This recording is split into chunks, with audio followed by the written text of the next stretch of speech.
All right, Brian, I think we saved the best for last, and I had to do something a little special for this video.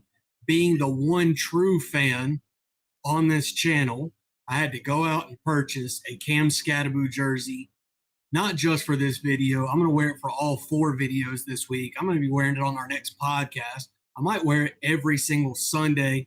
I might be looking a little weird because I might have this on my regular clothes every day at work. I might just not ever take it off. You might see me showering with it. Who knows? But I had to rip the Cam Scattaboo, the New York Giants jersey. I know you're jealous, but Yeah. go ahead and tell us who we're talking about today because I think it's relevant. Well, as you can guess, we are talking about the New York Giants. Did not have a very good year last year. I think they're going to be much improved. They went 3-14 last year, and that's just not good for business in the NFL. But let's get into what they did in the offseason. Yeah, I mean, last year, like you said, not a very good team. They had the 30th ranked offense, only a couple of teams worse than that. Defense fared a little bit better at 24th, but they were still giving up almost 350 yards per game. And this is a team that, especially right now, I think their defense is a little bit further ahead than their offense. But both units have a good bit of improvement to do before they're ready to compete, especially with a couple of juggernauts at the top of this division that we'll talk about this week. That being said, they did have some departures that I think are worth talking about. Got an edge rusher in Azeez Ojulari and a quarterback in Adoree Jackson, both going off to the Philadelphia Eagles, staying within the division.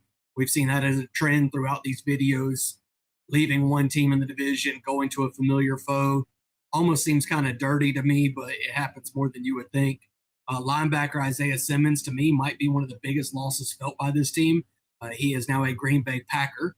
And then I don't know if you can nearly call this a key departure, a notable one, but Darren Waller, I think, is worth bringing up because he was kind of a player that they weren't factoring into their future success, but he comes out of retirement specifically to be traded to Miami. And I think that means a lot more for what Miami stands to gain versus what the Giants stand to lose. But that being said, Darren Waller is a notable name, so worth bringing up anyway. They did have some interesting signings, though. They brought in not one, but two quarterbacks in Russell Wilson and Jameis Winston. They also re-signed Tommy Cutlets to a one-year deal and used a first-round pick on a quarterback. We'll get into that. So an interesting room shaping up here in New York. Cornerback Paulson Adebo gets $54 million off of 3 years, obviously bringing in a new quarterback, replacing Jackson and that. You love to see that. And then Javon Holland, 3 years, $45 million. Love that. Back-end safety talent, one of the best in the league. Not anything you're ever going to feel like, man, I just don't think we need to improve our safety position.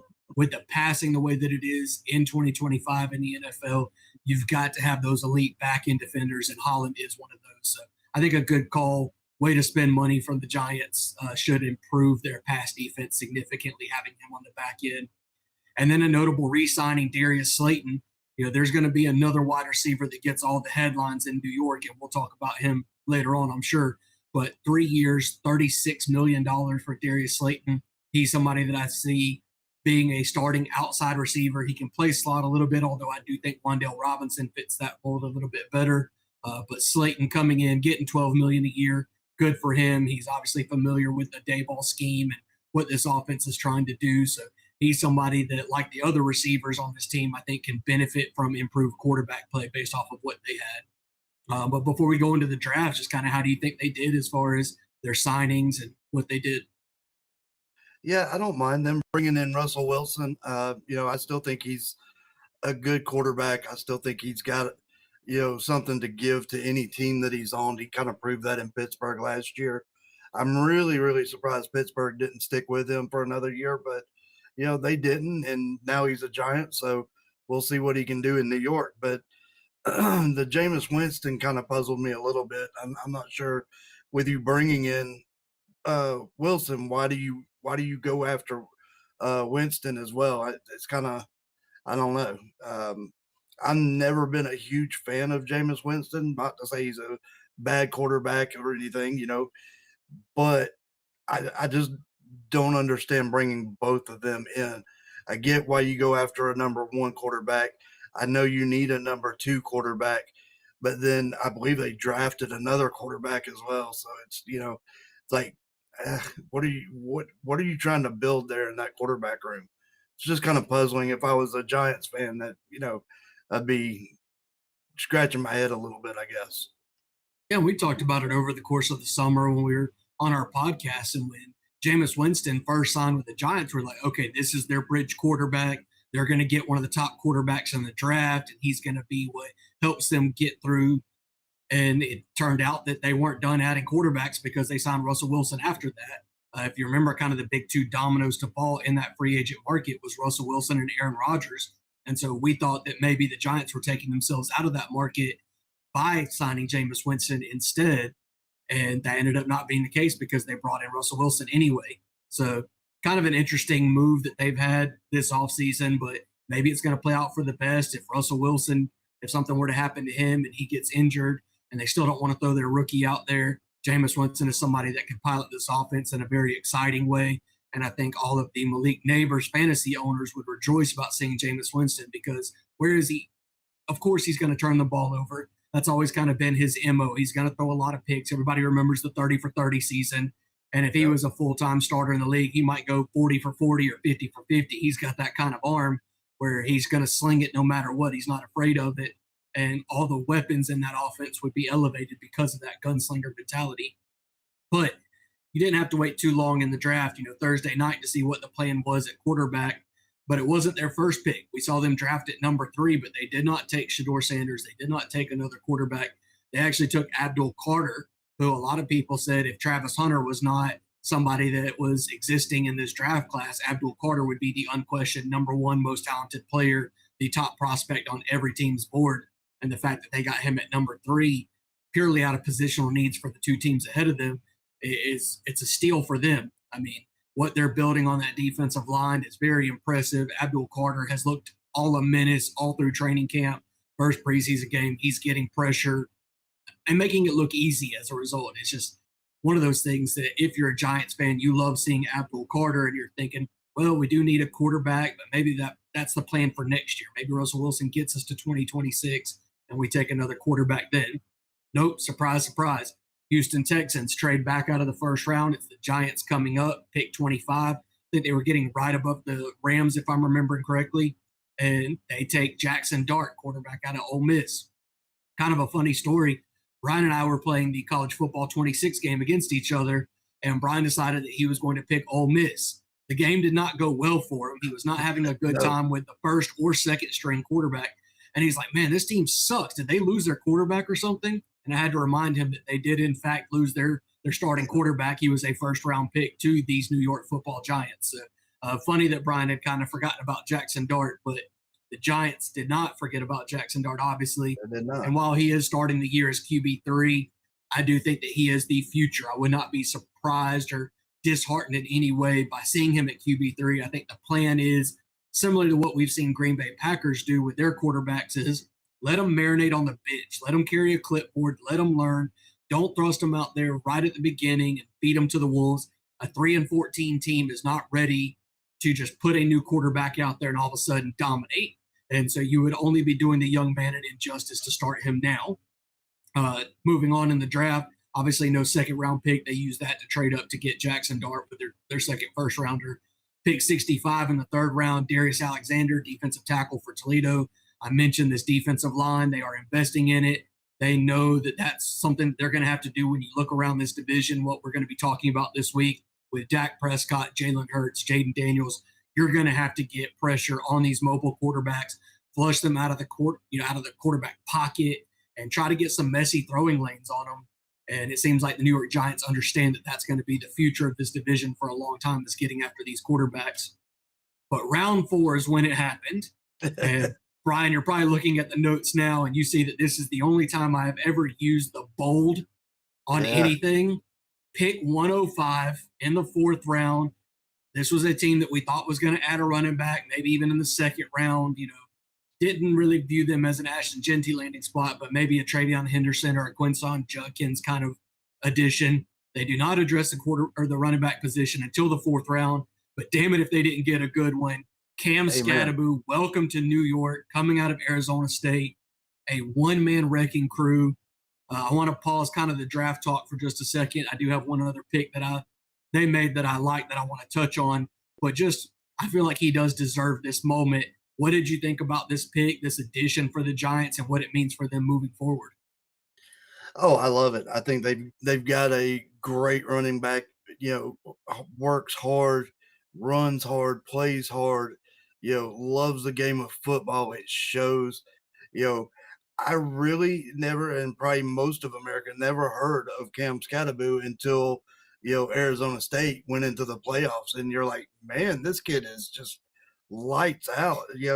Between him and their quarterback was tough as well. But Cam Scatterbo, just kind of stood out as a old school, you know, mid 70s, maybe mid 80s football player, where he's just got that grittiness to him, doesn't care who's in his way. Can he juke you? Yes, he can. Is he overly fast? Debatable. But will he run you over like a truck? Absolutely. He's like a smaller version of Derrick Henry. And, you know, as you know, we're all high on Derrick Henry, and a running back in his style of play. Cam Scatterbo has that same style. Get in his way and find out if you want to. It's not going to end well for you. So, Yeah, my, love my it. wife doesn't really like Cam Scatterbo. She thinks he's too arrogant. And I said, well, if you were going to put a top 10 offense on your backs and single handedly take them to the playoffs and almost, I mean, you push Texas to overtime purely on the merits of this kid. No offense to Sam Levitt. I know they've got a couple of guys that are going to be looked at as being serious draft prospects moving forward, but Cam Scatterbo was their offense. I Sure. might be wrong on a couple of these numbers, but he was second in FBS in yardage behind Ashton Genty, in missed tackles to Ashton Genty, in yards per carry, I mean, to Ashton Genty. And we think that guy's pretty good. So the guy right behind him has to be pretty good as well, right? So Cam Scatterbo, I think, has deserved to be arrogant. I think if you look at his performance and what he did in the playoffs and throughout the season, obviously he deserves that spotlight. And now, as a compliment to Tyrone Tracy, and I believe a superior running back to Tyrone Tracy, I think that he is going to carve out a role immediately on this team. Has been battling a little bit of a hamstring injury, has missed some time throughout preseason and training camp, but I don't think that hurts his role on this team. I think he should be the RB2 to start the year behind Tracy. And as he continues to progress and earn his opportunities, I think by the end of this year, we're looking at the starting running back for the Giants for the next couple of years.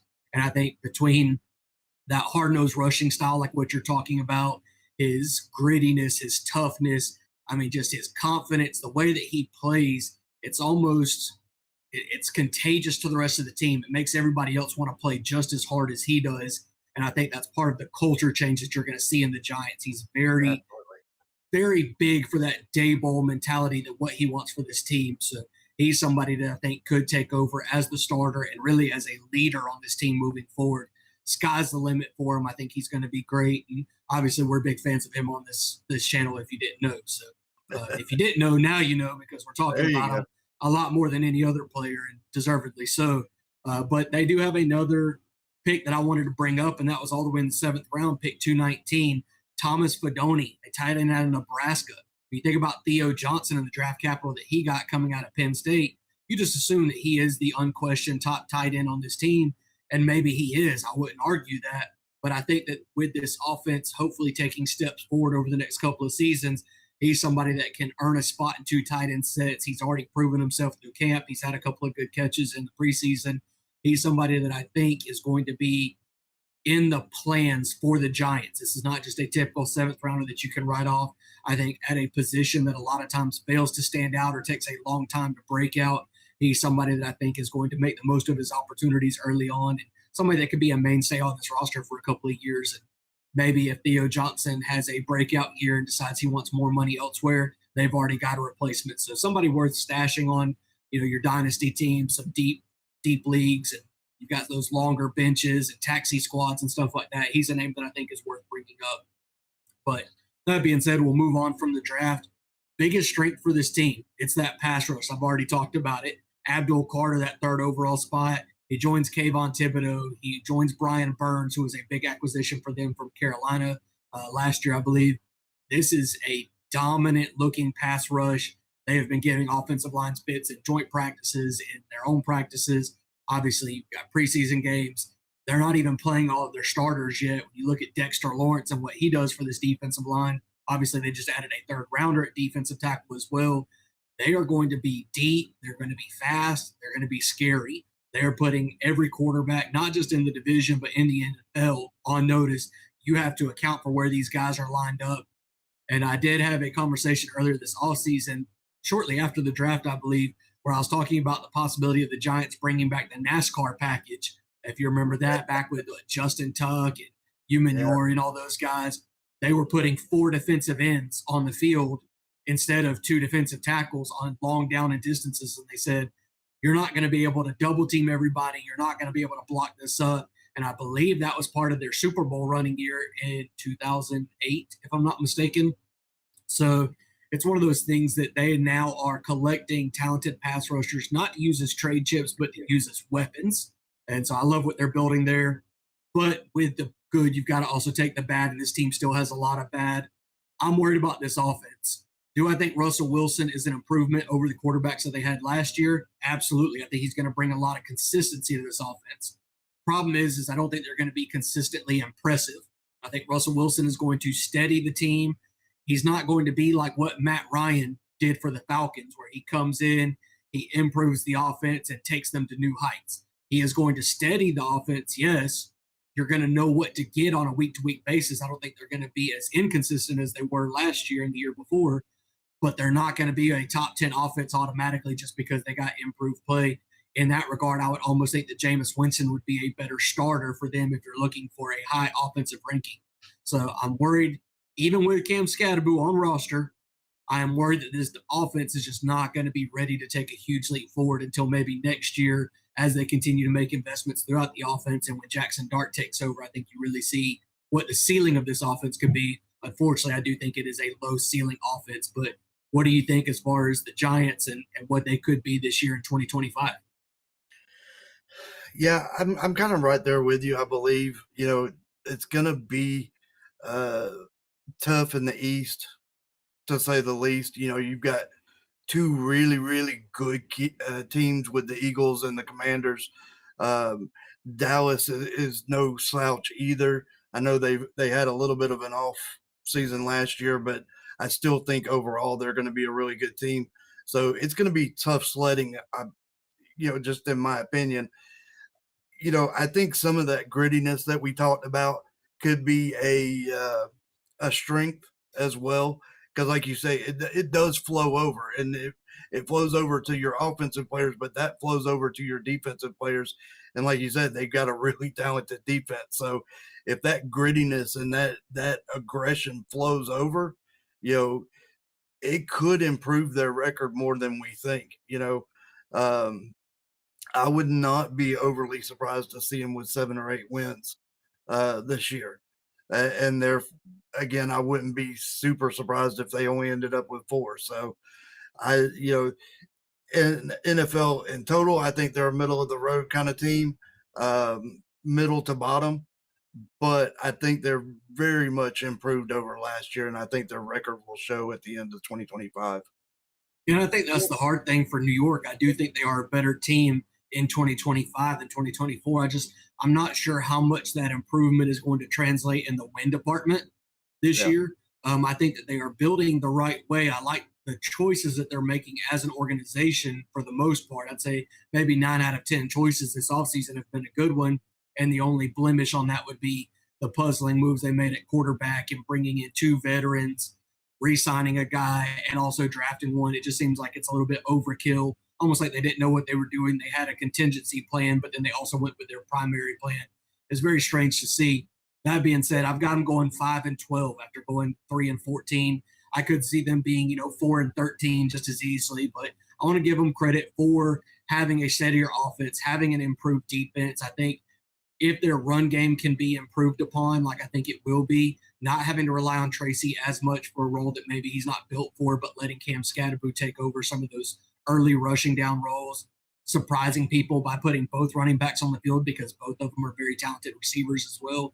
I think they can stand to be a little bit more dynamic. Obviously, Malik Neighbors is a stud. He is a superstar. In my opinion, he's already a top 3 receiver in this league, and that was with terrible QB play last year. So what he could be taking another step forward in his second year, I think I want to give them credit for that. So I don't want to be too harsh in my predictions, but 5-12, I think, shows some improvement, and I think this is a team that could be ready to take an even bigger step forward next year. But as we get into fantasy football, there's only a couple of names worth mentioning. Obviously, the big one is Malik Neighbors, because he is that first-round talent at wide receiver. And if you still want to put Justin Jefferson and you still want to put Jamar Chase ahead of him, I have no problem with that. Those guys are proven. But Malik Neighbors is actually in contention to be the number 1 wide receiver in Dynasty these days because of that youth, because of the promise he's shown, that if Jackson Dart can come in and start slinging it the way that we've seen him do over the course of his college career, it's going to elevate Malik Neighbors to another ceiling. And he's already mentioned in the breadth of those other 2 guys. So obviously he's somebody that anybody would want on their fantasy team. You don't want to walk away from many drafts without him or one of those top 2 receivers above him. And the other name, obviously, because I can't get out of this video without saying it enough, it's Cam Scatterboo. You thought I was going to buy his jersey and wear it and not bring him up? No. I drafted him in my Dynasty League. I used an early second-round pick on him. Absolutely zero regrets in it. He's somebody that maybe isn't going to pay dividends first few weeks of the season. Don't panic. This is by design. He's going to have to earn his place like all rookies do. And I think he's going to take over more and more of this workload from Tyrone Tracy and certainly Devin Singletary as the season goes along. He's somebody that in the back half of the season, when 5 weeks and all and injuries start to catch up to you, he's somebody that can be an RB2 in PPR leagues, if not a flex spot every single week. And you're going to want to have him on your team. So Cam Scatterboo is the guy that I would want if I can't get Malik Neighbors and I really wanted a Giant on my team. Yeah, I agree wholeheartedly. I'd stay away from the quarterbacks on this one as well. But Cam Scatterboo is not going to hurt you, especially if you can pick him up in a redraft league. If you can pick him up round 3, round 5, somewhere in that. I think area. You'll get him much later than that. Much later. You think?